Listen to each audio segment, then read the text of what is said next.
The Alpha King's hand, bearing the royal betrothal cuff, reached for my sister's perfect wrist.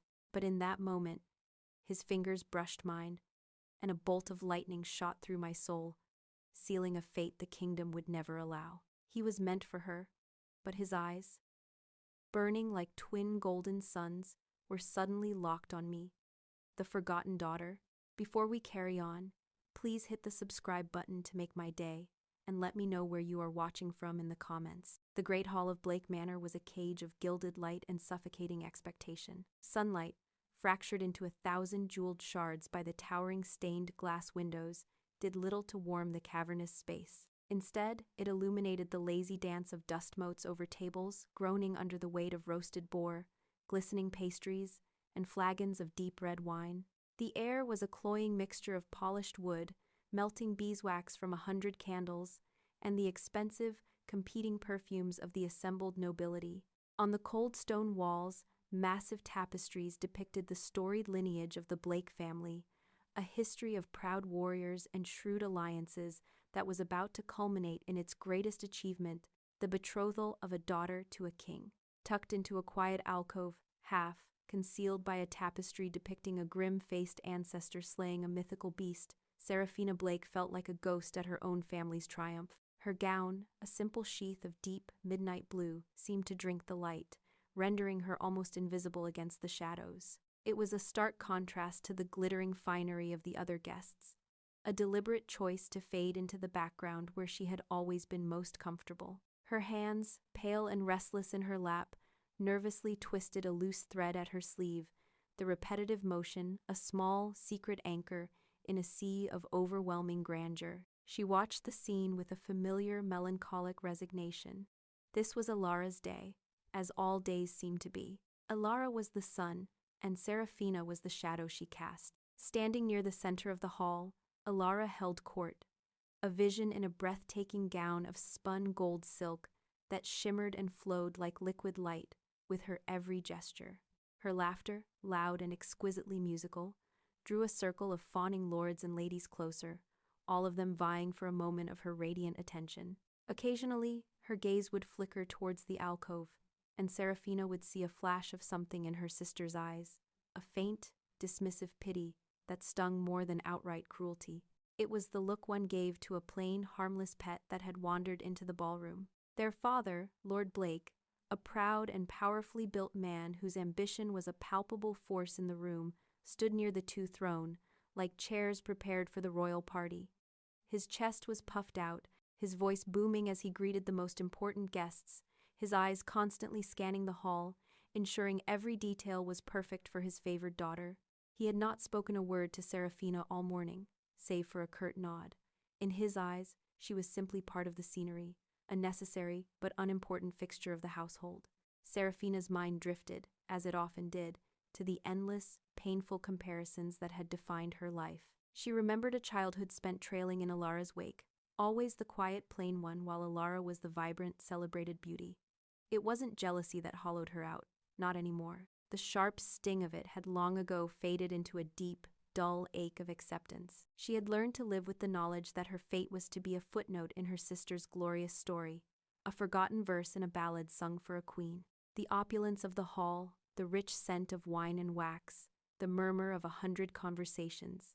It all felt alien, a world she could observe but never truly belong to. She was a spectator to her own life. A sudden hush fell over the hall, a wave of silence that started at the grand entrance and rolled through the crowd, snuffing out conversations. The air grew thick with a new tension, a palpable mix of awe and fear. King Julian Thorn had arrived. He entered not with a grand announcement, but with a presence that commanded attention more effectively than any herald. He was taller than Seraphina had imagined, and broader, with a warrior's build that his formal, dark tunic did little to conceal. An aura of absolute command radiated from him, silencing the room and drawing every eye. His face was a mask of formal indifference, his expression almost bored as he accepted Lord Blake's effusive greeting. His gaze, the color of molten gold, swept the room, coolly dismissing the assembled nobility as if they were little more than furniture. For a fleeting heart, stopping second, his eyes landed on Seraphina in her alcove. A flicker of something unreadable, a brief snag in his dismissive survey, passed through them before moving on. It was nothing, a trick of the light, but it sent a strange shiver down her spine. "Your Majesty, welcome," Lord Blake boomed, his voice trembling slightly with the magnitude of the moment. "My daughter, Alara, has been eagerly awaiting your arrival." Alara stepped forward, a vision of perfection. "King Julian, it is an honor," she said, her voice a silken murmur as she executed a flawless, practiced curtsy. Her smile was dazzling, confident, the smile of a woman who knew she was about to receive her destiny. The ceremony began without delay. Lord Blake launched into a self-important speech about the strength of their houses, the prosperity of the kingdom, and the historic alliance being forged. Seraphina barely heard the words. Her attention was fixed on the king, who stood with an unnerving stillness, his formal mask firmly in place. Finally, he stepped forward. A royal guard presented him with a heavy, ornate gold cuff, the traditional betrothal gift of the Alpha Kings, its surface intricately carved with runes of loyalty and strength. Alara, her eyes shining with triumph, presented her delicate wrist. The entire hall held its breath.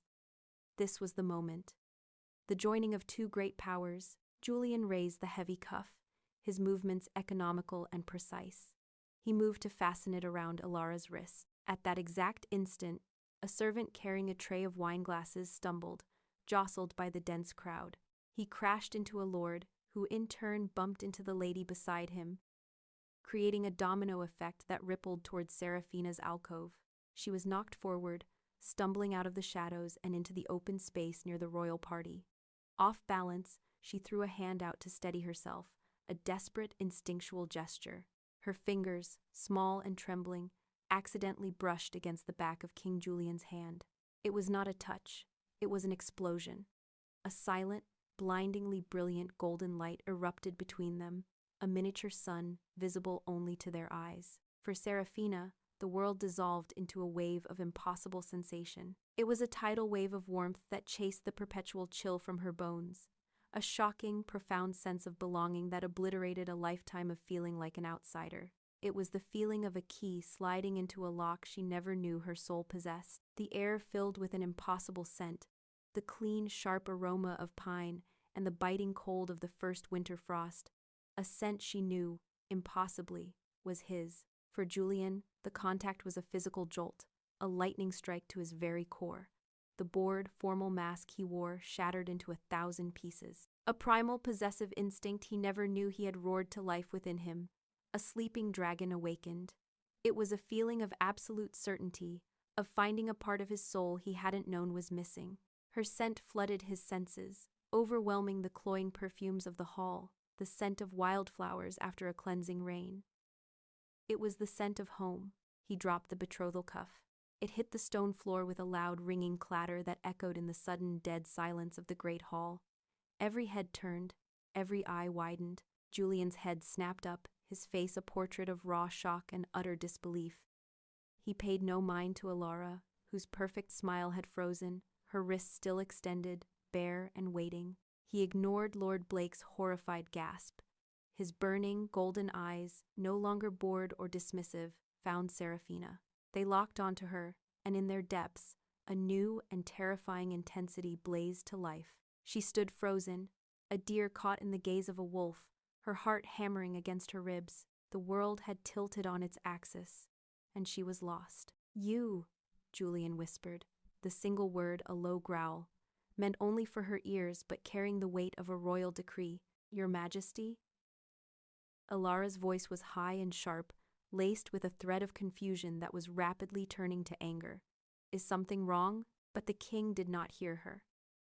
He took a single, deliberate step, not towards the woman he had come to claim, but away from her. He moved towards the terrified, forgotten daughter in the simple blue dress, his eyes blazing with a fire that promised to burn down the world to get to her. The entire court, 100 lords and ladies, held its breath, witnesses to the shattering of a dynasty and the birth of a fate that would be written in fire and blood. The king's gaze was a physical force, pinning Seraphina in place more effectively than any shackle. The chaotic noise of the great hall, the gasps, the whispers, the frantic movements, all faded into a distant, meaningless hum. There was only the burning gold of his eyes and the thunder of her own heart. He ignored her sister's shrill question, dismissed her father's sputtering rage as if they were nothing more than buzzing flies. He moved, and the world moved with him. The sea of glittering nobles parted before him, a silent, instinctual deference to the predator in their midst. He stopped directly in front of her, so close she could feel the heat radiating from his body. The scent of pine and frost intensified, a clean, wild aroma that was so profoundly out of place in the stuffy, perfumed hall. Slowly, with a deliberation that made every second stretch into an eternity, he reached out. Seraphina flinched, her mind screaming at her to run, to hide, to disappear back into the shadows where she belonged.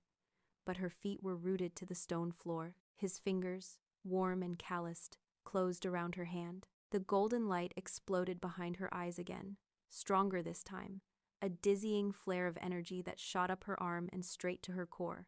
It was not just warmth, it was recognition. It was a sense of being truly, completely, seen times for the first time in her entire life, and the sensation was so overwhelming it buckled her knees. She tried to pull her hand back, a panicked, feeble gesture, but his grip was gentle yet unbreakable, a velvet-wrapped steel trap. Across the small space, Alara's beautiful face had become a grotesque mask. The practiced smile had curdled, her skin pulled taut over her cheekbones. Confusion warred with humiliation, and lost to a wave of pure, unadulterated fury. Her hands, which had been poised so elegantly, were now clenched into tight fists at her sides, her knuckles white. "Your Majesty, what is the meaning of this?" Lord Blake finally found his voice, rushing forward to plant himself between them, though he didn't dare touch the king. His face was a mottled, alarming shade of purple, his eyes bulging with a mixture of panic and rage. "This is my younger daughter, Seraphina. A mistake has been made. She is of no importance." The words, a casual, brutal dismissal, struck Seraphina with the force of a physical blow. Of no importance. It was the story of her life, now spoken aloud before the entire kingdom. Julian did not even glance at her father. His golden eyes remained locked on Seraphina's, and in their depths, she saw the shock giving way to a possessive, unshakable certainty. "There is no mistake," he said, his voice a low, resonant growl that vibrated through the very floor stones. "The moon goddess has chosen." He finally turned his head, not to Lord Blake, but to the stunned, silent audience. He pulled Seraphina slightly behind him, a subtle, protective gesture that spoke volumes. His voice rose, clear and absolute, ringing with the authority of a king making an unbreakable decree. "The betrothal is void." A collective gasp, sharp and unified, swept the hall. "This woman," he declared, his grip tightening on her hand, a brand of ownership, "is my mate." The gasp turned into a roar. It was a tidal wave of scandal, of disbelief, of delicious, horrified gossip. Whispers turned to frantic murmurs, the sound of a dynasty cracking apart in real time. Alara let out a choked, silent scream, her face contorted in a paroxysm of fury and shame. For Seraphina, the world began to tilt and spin, the faces of the crowd blurring into a kaleidoscope of gaping mouths and wide eyes. The floor seemed to drop away from beneath her feet. The only thing keeping her upright, the only solid thing in a universe that had suddenly dissolved into chaos, was the unyielding warmth of the Alpha King's hand holding hers. With a swift, decisive movement, Julian pulled her from the center of the storm. He strode towards a heavy oak door leading to a private antechamber, towing a stunned and stumbling Seraphina in his wake. The crowd scrambled to get out of his way. He didn't look back. Lord Blake and Alara, her face streaked with tears of rage, plunged after them, their fury a tangible force. The door slammed shut behind them, cutting off the roar of the crowd and trapping the four of them in a sudden, suffocating silence. The pretense of respect shattered instantly. "She has bewitched you!" Lord Blake bellowed, his voice cracking with desperation. He abandoned all decorum, pointing a trembling, accusatory finger at his younger daughter. "She is a worthless, jealous creature, a nobody. She has done this to ruin us, to ruin Alara. She has ruined our family." "You planned this," Alara shrieked, her voice raw and ugly. The beautiful musical laugh was gone, replaced by a venomous hiss. You've always been a little snake in the shadows, watching, waiting. You've always wanted what was mine. You will pay for this, little sister. I swear it. Her eyes were wild. She lunged, her nails curved into claws, aiming for Seraphina's face. Instinctively, Seraphina cried out and stumbled back, but she didn't need to defend herself. One of Julian's royal guards, who had followed them in and stood like a statue by the door, moved with lightning speed, stepping between the sisters and blocking Alara's path with an impassive armored arm. The injustice of it all finally pierced through Seraphina's terror. A spark of anger, hot and unfamiliar, ignited in her chest. "No," she said, her voice trembling but clear. "I swear, I did nothing. I don't understand what's happening." She turned her gaze to Julian, her eyes wide and pleading, begging him to make sense of the nightmare, to end it. The king remained an island of calm in the sea of their hysteria. He moved, placing his body between Seraphina and her family, a living shield. His presence was so immense, so powerful, it seemed to suck the very air from the room. He looked down at Lord Blake, his golden eyes turning cold and hard as glass.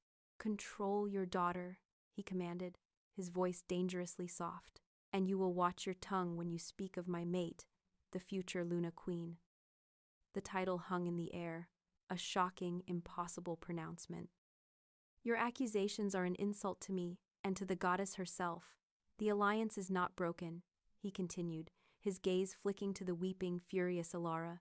"It is merely amended. It will be sealed through Seraphina." "Never!" Lord Blake roared, his face flushed with apoplectic rage. "This is a public humiliation. The other houses will see this as a sign of weakness, an insult to our honor. They will laugh at us." "Then let them laugh," Julian replied, his voice utterly devoid of emotion. "Their opinions are of no consequence to me." He turned his head slightly, his gaze softening almost imperceptibly as it rested on Seraphina. "I am taking her with me. Now." The finality of the statement struck Seraphina harder than any of her father's insults. "She is not safe here," Julian stated, leaving no room for argument. He framed it as a matter of her protection, but it was a clear and undeniable act of possession. He was not asking for permission. He was informing them of a fact. Seraphina felt a chasm open up inside her. Her family, her father, her sister, their immediate, absolute conviction of her guilt, of her malice, cut deeper than any public scandal ever could. They had never seen her, never known her, and in this moment of crisis, they had not hesitated to cast her as the villain. The deep, hollow ache of being overlooked had been replaced by the sharp, searing pain of betrayal.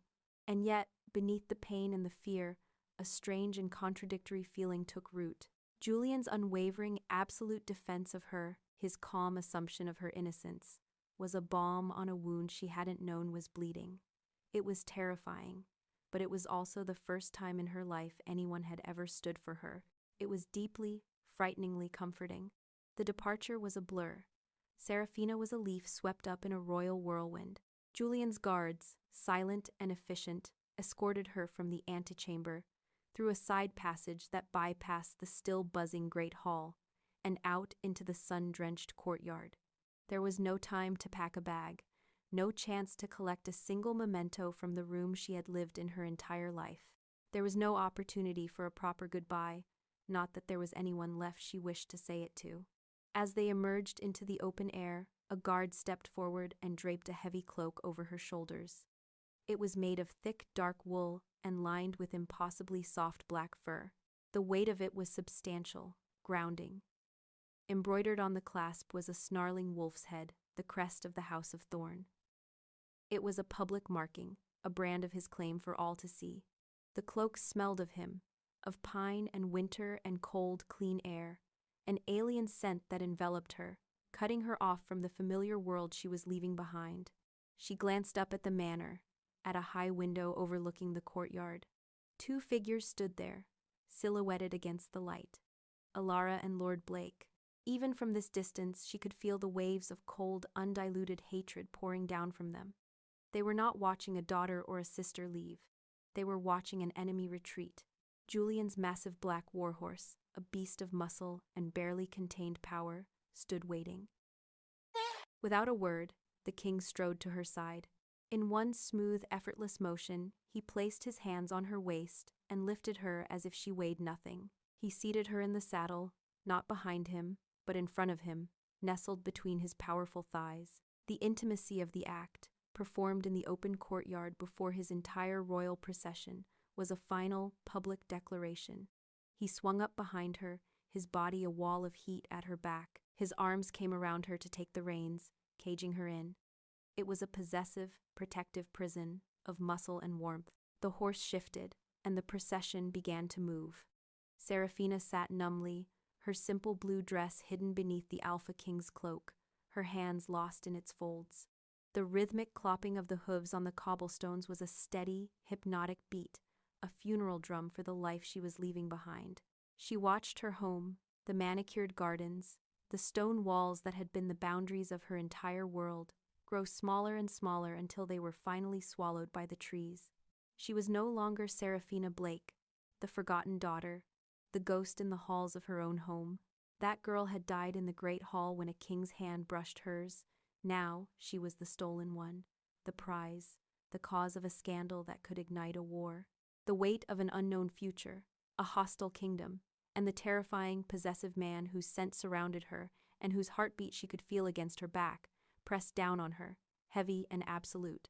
The journey was a long, jarring eternity of swaying movement and the constant, unnerving presence of the king's body shielding hers. Seraphina remained numb, a doll wrapped in a king's cloak, as they rode for days through dense forests and across windswept plains she had never seen. The constant physical contact was a strange torture.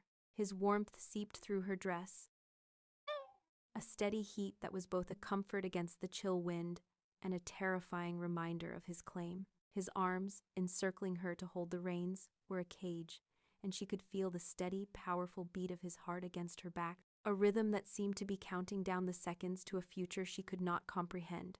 She was a spectacle, a stolen prize, and at every village they passed, silent, staring faces confirmed it.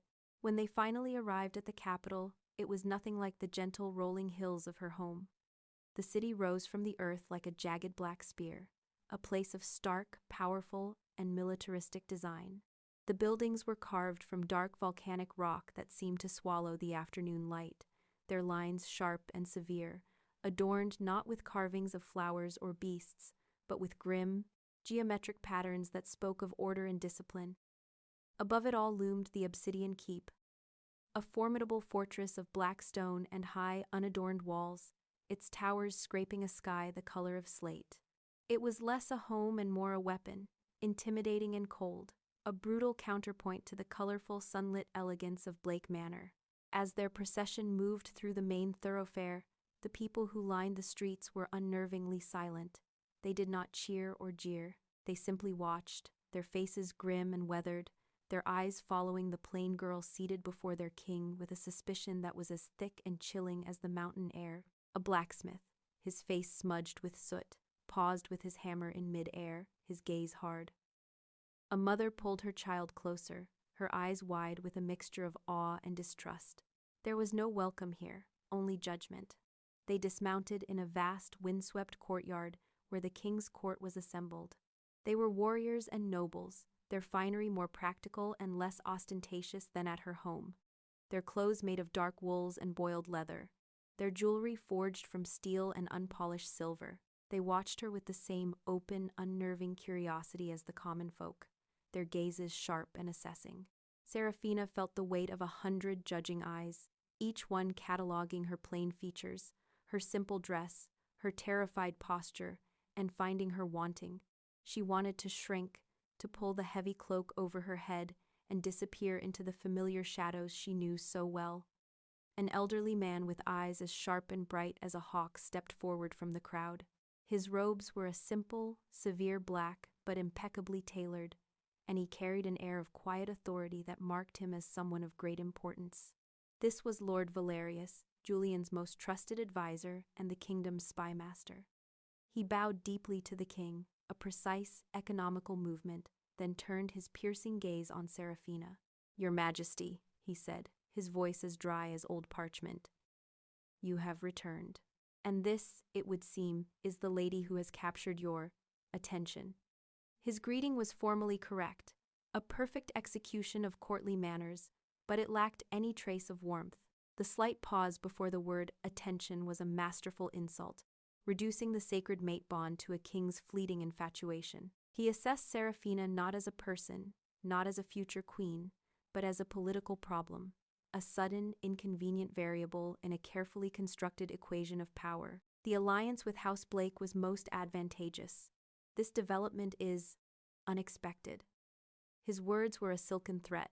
Her imposter syndrome, a lifelong companion, swelled into a suffocating monster. She felt small, plain, and utterly, hopelessly out of place. This beautiful, cold fortress was not a sanctuary. It was a prison, and she was its most despised inmate. That evening, after being shown to a suite of rooms that were both opulent and strangely Spartan, with rich tapestries of battle scenes on the walls and a bed large enough for 4 people but little other furniture, Julian led her not to the great hall, but to a small, private dining chamber. It was far from the prying eyes and whispered judgments of his court. A massive fireplace dominated one wall, its roaring flames casting a warm, dancing glow over the room and chasing away the oppressive chill of the stone. The table was set for only 2, with simple, heavy silverware and dark ceramic plates. The gesture was so unexpected that Seraphina found herself momentarily speechless. As servants brought in platters of roasted chicken, dark bread, and spiced wine, Julian dismissed them with a curt wave of his hand. "Leave us," he commanded, and the door clicked shut, leaving them in a profound and intimate silence, broken only by the crackle and hiss of the fire. He finally seemed to shed the armor of the imperious king, the tension leaving his shoulders as he sat opposite her. For the first time since their fateful touch, he looked at her not with possessive intensity or royal authority, but with a flicker of weary uncertainty. He was a man grappling with a destiny he had never expected. "I owe you an explanation," he began, his voice softer than she had ever heard it. "What happened in that hall? The bond. It is not something easily understood, even by those of us who carry the bloodline." He leaned forward, his golden eyes serious, reflecting the firelight. "For our kind, for the Alpha bloodline, the mate bond is a legend, a story told to children, a calling of the soul that ensures the strength of the pack. I never believed it was real," he confessed, a note of raw wonder in his voice. "A political convenience, a useful myth to ensure loyalty, until I touched you." He looked at his own hand, flexing his fingers as if still feeling the shock of their contact, then back at her. "It is not a choice, Seraphina. It is not affection or desire, though those things may grow from it. It is gravity. My soul is drawn to yours, as the tide is drawn to the moon. To fight it would be to fight the very nature of my being." His words hung in the air, weaving a spell of their own. Seraphina listened, her skepticism and fear warring with a strange, budding fascination. The questions that had been tormenting her, whispering in her mind throughout the long journey, finally spilled out. "But why me?" she asked, her voice barely a whisper, yet filled with a lifetime of confusion. She gestured to herself, to her plain dress, her simple hair. "Alara is beautiful, she is strong, she was trained her entire life to be a queen. She knows the politics, the dances, the right words to say. I am just me. I am nothing. What if the goddess made a mistake?" The last words were a raw, vulnerable admission of her deepest insecurity. A faint, sad smile touched Julian's lips, a startlingly gentle expression on his stern face. "The goddess does not care for trained smiles or political convenience," he said softly, his voice a low rumble. "She does not look at the face, or the title, or the gown. She looks at the heart. She saw yours, and for reasons I do not yet understand, found it was the counterpart to mine. There is no mistake. There is only what is." This was their first real conversation, a fragile bridge being built across a chasm of fear and confusion. Seraphina began to see the person behind the terrifying title, a man as caught in this tide as she was. The pull of the bond was a tangible presence in the room, a low, resonant hum of energy that seemed to warm the air between them. For the first time since her world had shattered, a tiny, fragile flicker of hope ignited within her. Could this terrifying king, this captor, actually be her sanctuary? Julian, in turn, felt a wave of frustrating but tender protectiveness wash over him. He had an overwhelming need to shield her, not just from his enemies or her cruel family, but from the crushing weight of her own insecurities, a weight he was beginning to realize was heavier than any crown. In the days that followed, Seraphina sought refuge in the one place that felt quiet and safe. It was a silent, soaring space, filled with the comforting scent of old paper and leather, a sanctuary where she could lose herself in stories that were not her own. She was drawn to books of history and folklore, tales of other kingdoms and forgotten magic, a desperate attempt to understand the world she had been thrust into. She was tracing the spine of a book on ancient cartography, imagining worlds far from this cold court, when the sound of light, musical laughter echoed from the doorway. A group of high-born court ladies swept in, their silk gowns rustling like dry leaves, their perfumes clashing in the still air. They were led by a woman with sharp, beautiful features and eyes the color of ice, Lady Isolde. Seraphina had heard the whispers in the halls, that Isolde, a distant cousin to the king, had long held ambitions of winning his favor herself, ambitions that had been incinerated the moment Julian claimed his mate. The ladies pretended not to see Seraphina at first, their gazes sliding right past her as if she were a piece of furniture. They gathered near a reading table, their voices deliberately raised, their words sharp as poisoned darts meant to find their mark. "A terrible pity about the Blake alliance," Lady Isolde said, her voice dripping with false sympathy as she examined her perfectly manicured nails. "To think the king would cast aside a diamond like Lady Alara, a woman bred to be a queen, for a little field mouse found cowering in the shadows." Another lady, a redhead with a cruel smile and vapid eyes, added her own venom. "Some say it was witchcraft. How else could such a plain, graceless creature ensnare an Alpha King? She has no presence, no fire. She walks as if she is apologizing for taking up space. How can she possibly be our Luna? The pack will never accept a weak queen." A third chimed in. "My father says Lord Blake is gathering his banners. He says this insult will not stand. This little mouse may have started a war she has no hope of surviving."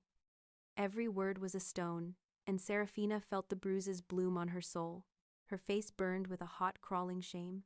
All her deepest fears, all the cruel assessments she had made of herself her entire life, were now being spoken aloud, polished into weapons, and used against her.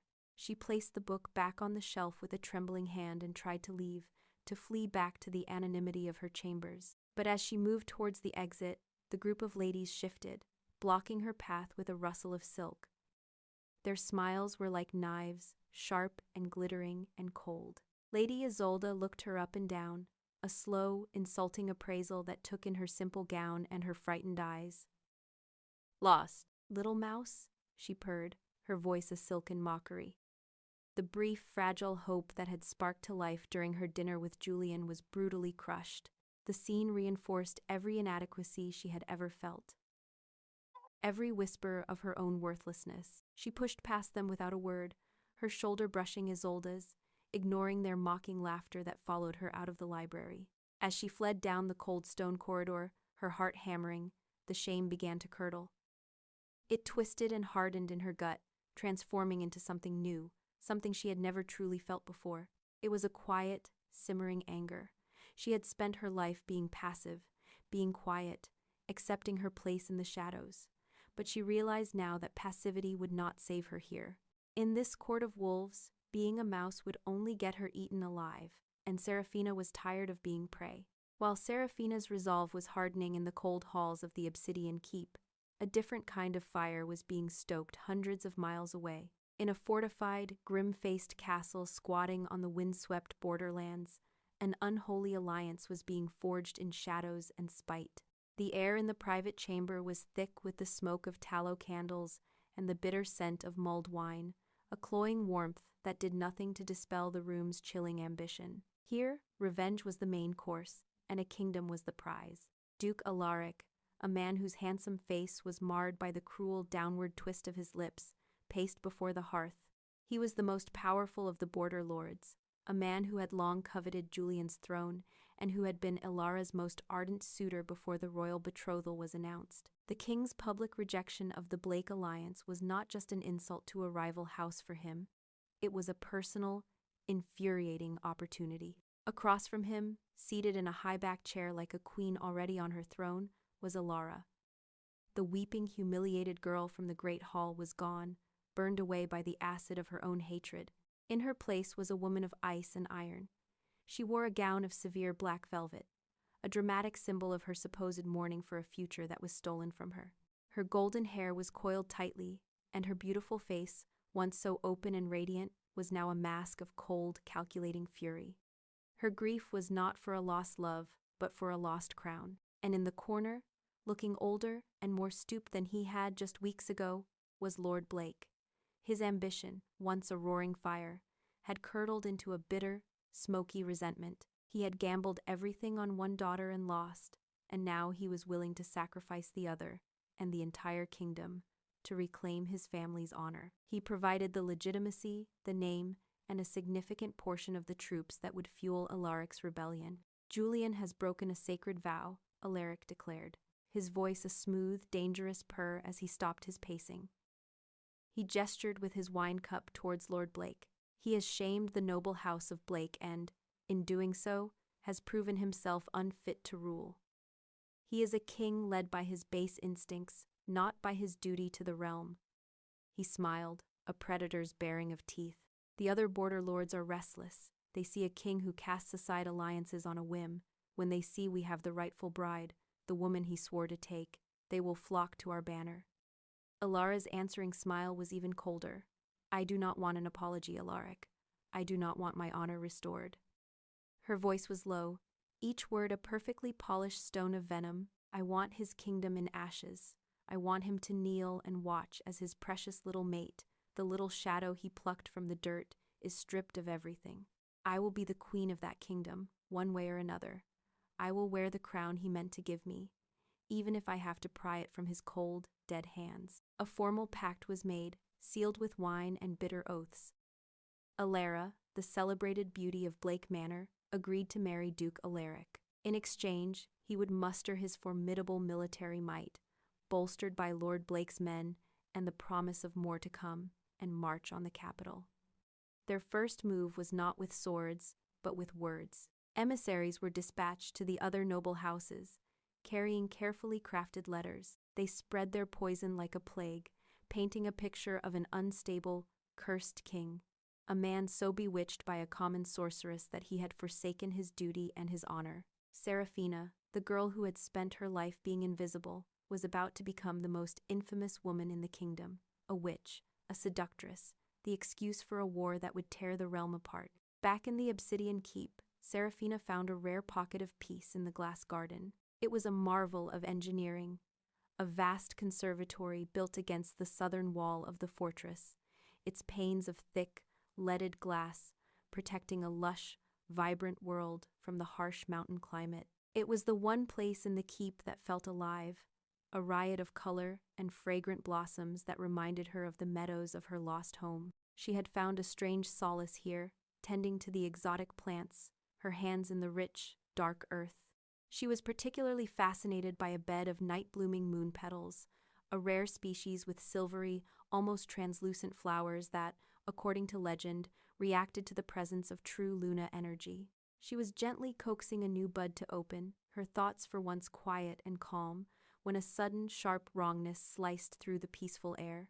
It was not a sound or a sight, but a chilling wave of pure malice that prickled the hairs on her arms and sent a jolt of ice through her veins. The moon petals around her, which had been slowly unfurling in the afternoon warmth, suddenly snapped shut as if recoiling from a blight. Her head whipped around, her eyes widening. Time seemed to warp, stretching and slowing into a thick, syrupy crawl. A servant, a man she vaguely recognized from the kitchens, was lunging at her from behind, his face twisted into a snarl of grim determination. A dagger, its blade coated in a viscous, dark poison, was plunging towards her back. There was no time to scream, no time to run. There was only the certainty of death, but as the assassin struck, something inside her, something ancient and instinctual, awoke. A cold fire ignited in her veins. A faint, silvery shield of light, as thin as a soap bubble but as hard as diamond, flared into existence around her for a split second. It was invisible to the eye, but the assassin felt it, a sudden, inexplicable resistance. The shield deflected the blade just enough, turning a fatal plunge into a glancing, tearing graze across her arm. Pain, hot and searing, exploded along her skin. The shock of it, combined with the strange surge of power, ripped a scream from her throat. It was not the shriek of a frightened girl, but a raw, primal cry of terror and fury and power unleashed. The assassin's eyes widened in shock at his failure, but he had no time to strike again. Two of Julian's royal guards, who had been standing discreetly at the garden entrance, were on him in an instant, a blur of black armor and drawn steel. They tackled him to the ground with brutal efficiency. Moments later, Julian himself burst into the glass garden, his face a mask of cold dread. He had been in a meeting in a nearby tower, but he had felt the spike of her terror through the bond, a psychic scream that had ripped through his soul. He saw her, clutching her bleeding arm, her face pale with shock, and the civilized king vanished, replaced by the primal Alpha. His eyes began to glow, a faint, terrifying golden light emanating from their depths. A low growl, the sound of a wolf about to rip out the throat of its enemy, rumbled in his chest. He was pure, possessive rage. He ignored the struggling assassin and the guards holding him down and went straight to her, crossing the distance in 3 long strides. He dropped to his knees before her, his large hands hovering over her bleeding arm, afraid to touch her, afraid to hurt her further. He cradled her injured arm as if it were the most precious, fragile thing in the world, his gaze sweeping over her, checking for any other injury, his fury a palpable, suffocating force in the air. The war room of the Obsidian Keep was a place of grim functionality. There were no tapestries or decorations, only weapon racks lining the stone walls and a single, massive table in the center. The tabletop was a slab of polished black stone, intricately carved with a detailed map of the entire kingdom, from the northern wastelands to the southern sea. It was here, hours later, that the Council of War was convened. The captured assassin, under the persuasive, painful encouragement of Lord Valerius's interrogators, had revealed everything. He was a sworn man to Duke Alaric, sent with the explicit purpose of eliminating the witch who had stolen the king's mind. The proof was undeniable. A signed order from the Duke himself, found sewn into the lining of the assassin's tunic. Lord Valerius stood beside the king, his face as hard and unforgiving as the stone map. "This is a declaration of war," he stated, his dry voice devoid of any emotion save for a grim certainty. "Alaric has crossed a line from which there is no return. To attack the king's mate is to attack the heart of the pack itself." Julian's face was like stone, his jaw tight, his golden eyes burning with a cold, controlled fire. He looked at Seraphina, who stood beside him, her arm cleaned and tightly bandaged, a sling supporting its weight. She had refused to be sent to her rooms, insisting on being present. "They did not just declare war on me," Julian said, his voice low and resonant, a dangerous hum that made the very air vibrate. He placed a hand on her uninjured shoulder, a gesture of both support and possession. "They declared war on their Luna Queen. They targeted my mate. For this there will be no mercy." A murmur went through the assembled generals and lords. The title, Luna Queen, spoken with such authority, such finality, cemented her status in a way no ceremony ever could. She was not just a consort, she was a sovereign, and an attack on her was treason of the highest order. Seraphina felt their eyes on her, but for the first time, she did not flinch from their scrutiny. The attempt on her life, the searing pain and the terrifying surge of unknown power, had forged her fear into something new. It was a core of pure, unbending steel in the center of her soul. She was no longer just a frightened girl caught in a political tempest. She was a survivor, she was a target, and she would not be a victim. She stood a little straighter, her chin lifting. She met the gazes of the hardened warriors around the table, her own eyes clear and steady.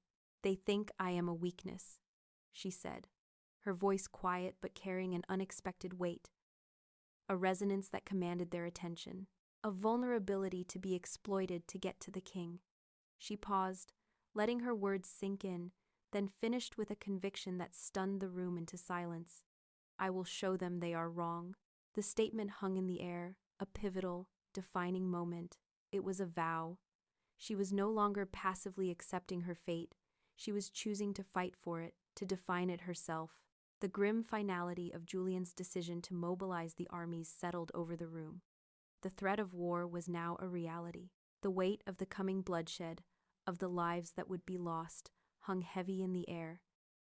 But mixed with the grim resolve was a new, powerful sense of unity. The attack, meant to tear them apart, to remove the inconvenient mate from the board, had instead fused Julian and Seraphina together. They were no longer a king and his controversial prize. They were a united front, an Alpha and his Luna, a power that would now be unleashed upon their enemies. Seraphina refused to be a porcelain doll, locked away in a tower while a war for her future was waged. The assassination attempt had cracked something open inside her, and through that crack, a fierce, unfamiliar resolve had poured out. If they thought her a weakness, she would forge herself into a weapon. She found her way to the castle's main training grounds, a vast, windswept yard of packed earth and splintered weapon racks, where the air rang with the clang of steel and the grunts of men. She requested a trainer, a demand so unexpected that it reached the king's ears within the hour. Julian had not forbidden it. Instead, he had assigned her to the most feared and respected man in his army, General Kale. Kale was a mountain of a man, with a face that looked like it had been carved from granite and then left out in the sun too long. His hair was a close, cropped gray, and his eyes held no nonsense, only the cold, hard calculus of battle. He looked at Seraphina, at her slender frame and soft hands, and his skepticism was a palpable force. He handed her a blunted practice sword, its weight awkward and alien in her grip. "A sword is not a needle, my lady," he'd grunted on that first day. "You cannot coax it, you must command it." She was clumsy. Her movements were hesitant, her parries too slow, her footwork a tangled mess. The soldiers who watched from the sidelines, initially curious, soon grew bored of the spectacle of the king's mate flailing like a child. But Seraphina did not stop. Every morning, she was there as the sun rose, her arms still aching from the assassin's blade, her muscles screaming in protest. She was determined. The shame of her ineptitude was nothing compared to the shame of being a helpless victim. Weeks passed. She was still clumsy, but less so. Her determination had earned a sliver of grudging respect from General Kale, who saw that she did not quit, no matter how many times she was knocked down or disarmed. During a sparring session one afternoon, he had his lieutenant, a young, wiry soldier named Rorik, press her. Rorik was fast, his movements a blur. He drove her back across the yard, his wooden sword tapping against her ribs and arms, scoring points with ease. Seraphina, breathing heavily, her face slick with sweat, felt a familiar frustration rising. Rorik saw an opening. He would feint high, a quick slash towards her head, and then, when she raised her sword to block, he would sweep low and take her legs out from under her. The thought was a flicker, a spark of intent in his mind, a plan formed and committed to in less than a heartbeat. He hadn't moved a muscle. But Seraphina reacted. Her sword, instead of rising to meet the phantom-high attack, dropped instantly, turning just in time to block the space near her ankle where Rorik's sword was times about times to be. Everyone froze. Rorik stopped mid-lunge, his eyes wide with disbelief. General Kale, who had been watching with his arms crossed, took a half-step forward, his brow furrowed. "How did you know he would do that?" he demanded, his voice sharp. Seraphina stared at her own sword, then at Rorik, her chest heaving. I don't know," she stammered, her mind racing to catch up with her body's instinct. "I just felt it. A flicker of intent. I knew where he was going to be." They began to explore it, cautiously at first, then with a growing sense of awe. It wasn't mind-reading, not exactly. She couldn't hear their thoughts or see their memories. It was more fundamental. She could feel the shape of their intentions. She stood in the center of the yard, and Julian, who had been summoned by a stunned Kyle, had his guards approach her one by one. "That one," she would whisper, pointing to a stoic guard. "He feels a deep loyalty. It's warm and steady, like a hearth fire." Then, indicating another. He is afraid, not of me, but for his family. His intent is clouded with worry. They realized her Luna power, the gift awakened by the assassin's poison, was not one of physical strength or overt magic. It was a profound empathic and telepathic connection to those around her, especially those sworn to Julian's pack. She could sense loyalty, deceit, fear, and purpose as if they were colors in the air. General Kale's skepticism finally melted away, replaced by a look of sheer, unadulterated awe. He was looking at her not as a clumsy student, but as the most powerful weapon in their arsenal. And for the first time in her entire, shadow-filled life, Seraphina felt a sense of purpose.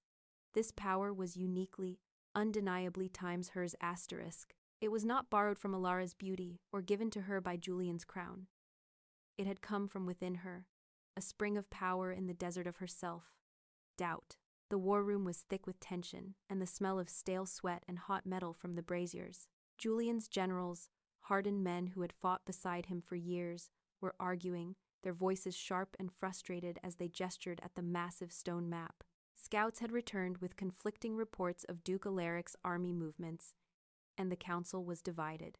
The bulk of their intelligence suggested Alaric's main force was marching north, a feint towards the lightly defended Silverwood region, likely to draw Julian's legions out of the capital. It's a classic pincer movement, one grizzled general argued, his finger tracing a line on the map. He'll draw our main force north, while a second army, the one we haven't found yet, sweeps in from the west. We must hold our position and fortify the capital. And let him pillage the northern towns? Another countered. We show weakness, and the other border lords who are watching will join him. We must meet his northern force head on, crush it, and the rebellion will wither. As they argued, the scout who had brought the most recent report stood near the door, his face earnest and streaked with the dirt of a hard ride. He had seen the Duke's banners himself. He swore it. A massive column of men and horses heading directly north. He seemed utterly convincing. Seraphina stood near the map, a silent observer, her arm no longer in a sling but still tender. She had been listening, feeling the currents of frustration and uncertainty in the room. Now, she closed her eyes, shutting out the flickering torchlight and the angry faces. She pushed past the immediate chaotic emotions of the men in the room and reached out further, casting a net of perception across the kingdom. She focused on the bond, the silvery web that connected her to Julian's people, a connection that now felt as real and tangible as the stone floor beneath her feet. She searched for the scout's presence within that web, and when she found it, it felt wrong. It was a cold spot in the warmth of the pack, a knot of something slick and foreign. It felt oily and cold. Her eyes snapped open. The words were quiet, but they cut through the arguments like a razor. The room fell silent. Every general turned to stare at her. The scout's head jerked up, a flicker of panic in his eyes before he masked it with indignation. Seraphina pointed a steady finger at him. "I can feel his deceit," she said, her voice gaining strength as the certainty of her power flooded her. "He is loyal to Alaric." The generals were stunned into silence, their faces a mixture of disbelief and shock. Lord Valerius's sharp eyes narrowed, studying the scout with a new, chilling intensity. But Julian, who stood at the head of the table, did not look at the scout. He looked only at Seraphina, and in his golden eyes, there was no doubt, no hesitation, only absolute, unwavering trust. "What do you feel, Seraphina?" he asked, his voice calm and steady, a clear signal to everyone present that her words carried the weight of his own. She took a deep breath, focusing on the cold knot of the scout's mind, pulling the truth from the oily feeling of his deceit. "The main army is not to the north," she announced, her voice ringing with conviction. She moved to the table and placed her finger on a different part of the map, a treacherous, winding canyon in the mountains to the east. "They are hiding here, in the Serpent's Pass. They plan an ambush. The northern force is a decoy, a small contingent meant to draw you out. The real trap is here." The scout let out a choked gasp, his face draining of all color. The game was up. The absolute, unwavering trust Julian placed in her was a powerful, intoxicating force, more potent than any wine. It was an affirmation that cemented her burgeoning love for him into something as solid and real as the mountain stone of the keep. He saw her, he believed in her, and in his eyes, she was not a weakness, but his greatest strength. Julian's gaze shifted from Seraphina to his commander. "General Kale," he ordered, his voice like cracking ice, "take the scout into custody, then send a small, loyal contingent north. Make a show of it. Let Alaric's spies think we have taken the bait." He then swept his hand towards the Serpent's Pass on the map. "Move our main legions to the east. We will march through the night. We will turn their ambush into a trap." The night before Julian was to ride out, the air in his private chambers was heavy with unspoken fears and the powerful, resonant thrum of their completed bond. The mood was somber, the quiet before the storm.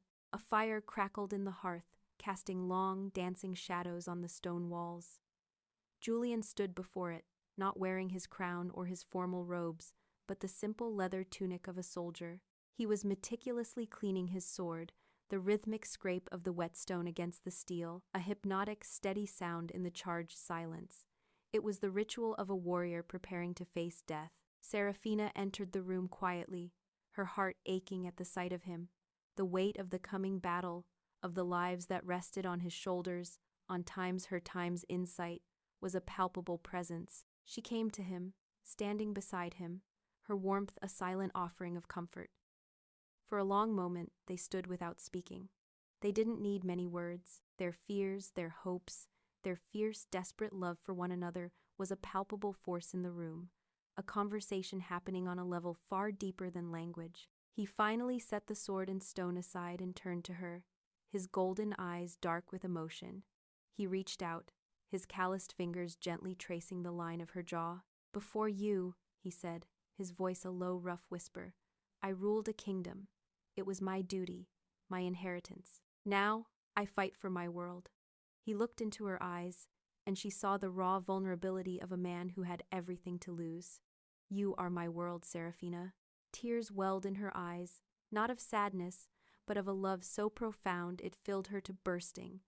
The frightened girl from Blake Manor was gone forever. In her place was a woman who had found her strength, her purpose, and her home in the heart of this king. She had never felt more alive, more real, than she did in this moment, on the precipice of a battle that could end everything. She placed her hand over his, pressing his palm to her cheek. "Let me be your strength tonight," she whispered, her voice thick with emotion. "As you have been mine every day since I met you." That was all it took. The last barrier between them crumbled. He pulled her to him, his mouth finding hers in a kiss that was not gentle or hesitant, but fierce and desperate and full of the terrifying, beautiful weight of all they had found in each other. It was a kiss of promises made and destinies accepted, of two souls clinging to each other before the storm. He lifted her into his arms and carried her to the great bed, laying her down on the dark furs. As they came together, it was not just a physical act, but a magical one, a final, explosive fusion of their souls. The silver light of her Luna power, cool and serene and empathetic, rose from her skin. The golden light of his Alpha power, hot and fierce and possessive, blazed from his. The two energies met in the air between them, swirling and twisting together. Silver and gold, moon and sun, soul and soul. They did not fight or consume one another, they merged, intertwining into a brilliant, blinding braid of pure light. The light exploded outwards in a silent, powerful wave of energy. It washed through the stone walls of their chamber, across the courtyard, and over the battlements of the obsidian keep. It swept through the camps of the sleeping army, a tangible wave of reassurance and power. Every member of Julian's pack, from the lowest soldier sharpening his spear to the highest lord poring over maps, felt it. It was a sudden, profound sense of peace, a surge of unshakable strength, and a wave of absolute primal loyalty, not just to their Alpha, but to their Luna. Their bond, forged in scandal and tempered in blood, was now complete, unbreakable, and acknowledged by the very soul of their people. They were no longer just a king and his chosen, but two halves of a whole, a single entity ready to face the dawn and the war together. The dawn broke cold and sharp over the jagged peaks of the Serpent's Pass. Julian's army, having marched through the night, was a silent, black river of steel flowing into the crevices and ridges of the canyon. A trap laid in waiting. The soldiers moved with a quiet, unnerving confidence. The wave of energy from the consummation of the bond had settled deep in their bones, a warmth in their chests that defied the mountain chill, a primal certainty in the rightness of their cause and the power of their Alpha and his Luna. The battle, when it came, was not a clash of armies, but a slaughter. Alaric's forces, marching confidently into the pass, found themselves caught in a vice. Boulders rained down from the cliffs, and volleys of arrows fell like black sleet from unseen archers. The ambushers had become the ambushed. On the front lines, Julian was a whirlwind of death and fury. His golden eyes burned with righteous rage, and his sword was a blur of silver light. He fought not just as a king defending his throne, but as a mate protecting his world. And the men who followed him were imbued with his strength, fighting with the ferocity of a single, enraged pack. High on a protected ridge overlooking the carnage, in a simple command tent guarded by the stoic General Kale, Seraphina was the still heart of the storm. She was not idle. With her eyes closed, she sat on a simple stool, her hands resting lightly in her lap, her mind cast out over the battlefield like a net. She was a psychic switchboard for the entire army. The chaos of battle came to her not as sights and sounds, but as a terrifying symphony of emotions, a tidal wave of fear, rage, pain, and courage. She felt the pain of every soldier who fell, a sharp, vicarious agony that lanced through her, a heavy price for her power. But her resolve did not break. She sorted through the chaos, finding the threads of intent, the pockets of failing morale, the sharp spikes of enemy strategy. "General," she said, her voice calm and clear, cutting through the distant din of battle. Kale was at her side in an instant, his face a mask of awed reverence. "The western flank. Their morale is failing. The commander is injured, a deep cut to his leg. They feel leaderless." She took a breath, the pain of the commander's wound a dull throb in her own leg. "Send the Alpha's personal guard to reinforce them. Tell them their Luna sees their courage, and their king is turning the tide. They need to feel his victory." A messenger was dispatched instantly. Minutes later, Seraphina's head tilted. "There," she whispered, her brow furrowing. "A flanking maneuver. A small contingent, trying to circle around the ridge to our position. They feel desperate and cruel." "Archers!" Kale bellowed, his voice carrying over the wind. A volley of arrows arced over the ridge, followed by the satisfying sound of panic screams, and then silence. Her guidance was turning Julian's smaller force into an organism with supernatural coordination, countering every move the enemy made before it was even completed. She was the heart of the army, and her steady, empathetic beat gave them a strength no sword or shield ever could. The battle was turning into a rout. In a final, desperate gambit, a small group of Alaric's elite soldiers, their armor dented and their faces grim with the certainty of their own doom, broke through the lines in a suicidal charge, their target not the king but the command tent. And leading them, her beautiful face twisted into a mask of insane hatred, her golden hair flying loose and wild, was Alara. She held a long, wicked-looking dagger in her hand. General Kale and his guards met the charge with a wall of steel, and the clearing outside the tent erupted into a maelstrom of desperate combat. In the confusion, Alara, fueled by a single-minded obsession, slipped past the fighting. She ripped through the tent flap, her eyes wild, her chest heaving. She saw Seraphina, standing alone and charged. "He is mine!" Alara shrieked, her voice a raw, ugly thing. "This was all mine. The crown, the kingdom, him! You are a thief and a witch, and I will send you back to the hell you came from." Seraphina did not raise a weapon. She did not scream or run. As her sister lunged, she stood her ground, her eyes filled not with fear, but with a deep, aching pity. She reached out, not with her hands, but with her mind.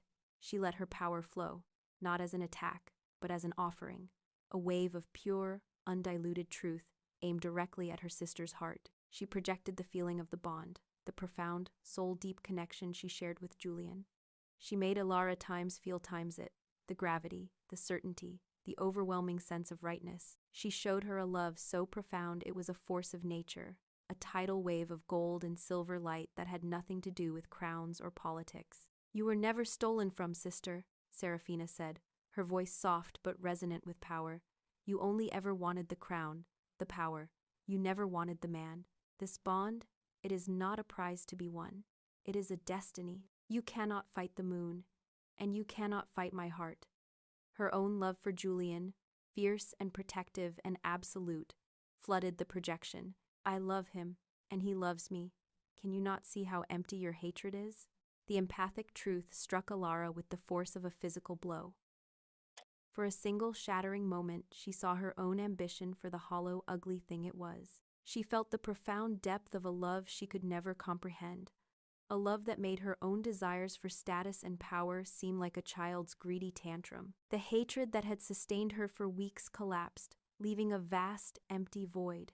The dagger slipped from her numb fingers, clattering to the floor. A broken, ragged sob escaped her lips, the first genuine emotion she had shown, a sound of utter desolation. At that exact moment, Julian, his face and armor splattered with blood and dirt, stormed into the tent, his sword in hand, his eyes blazing. He had felt the surge of Alara's murderous intent through the bond and had come for his mate.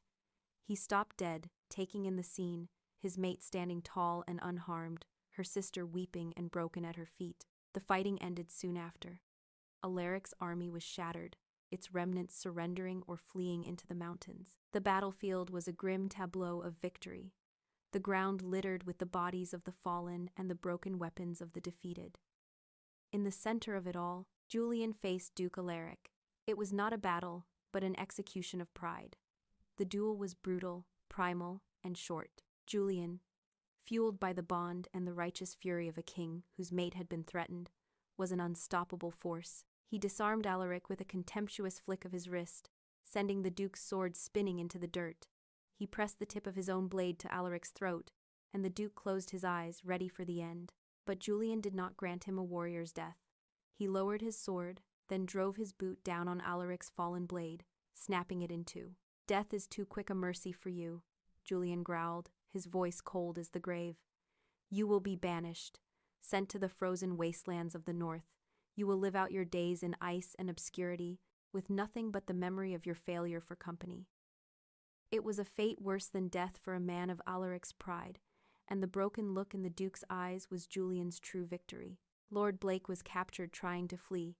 He was brought before them, a stooped, pathetic figure who could not meet Seraphina's gaze. He was stripped of his titles and lands, his great house reduced to rubble, and confined to a remote, dreary estate to live out the rest of his days in shame. Finally, Alara was brought forward, her face pale and tear-streaked, her fine clothes torn and muddied.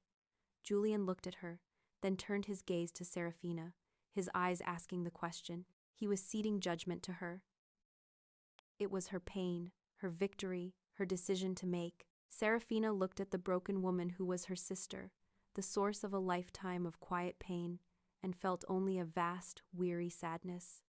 "Let her go," she said, her voice clear and steady. "Banish her. Let her find a life far from here, a life that is her own, not one she thinks was stolen from her. Her own emptiness will be punishment enough." Months later, peace had settled over the kingdom like a soft blanket of snow. From the highest battlements of the obsidian keep, Seraphina stood beside Julian, looking out over a realm that was healing, a land that was theirs. The chill autumn wind whipped at her cloak, but she felt only the warmth of Julian's arm around her. She was no longer clad in a simple blue dress, but in the silver and gold regalia of the Luna Queen, robes that felt not heavy, but right. Her hand rested on the gentle, pronounced swell of her stomach, a silent promise of the future. Below in the courtyard, the people of the keep, the lords and ladies and soldiers, no longer looked at her with suspicion or contempt, but with a reverence and love she had earned in fire and blood. She was not the forgotten one, or the stolen one. She was Seraphina, the Luna Queen, who had found her destiny not in a shadow, but in the heart of an Alpha King. Julian placed his large, warm hand over hers on her stomach, a gentle, protective gesture. "Our future," he murmured, his voice filled with a quiet, profound awe. Seraphina leaned her head against his strong shoulder, breathing in his familiar scent of pine and winter, the scent of home.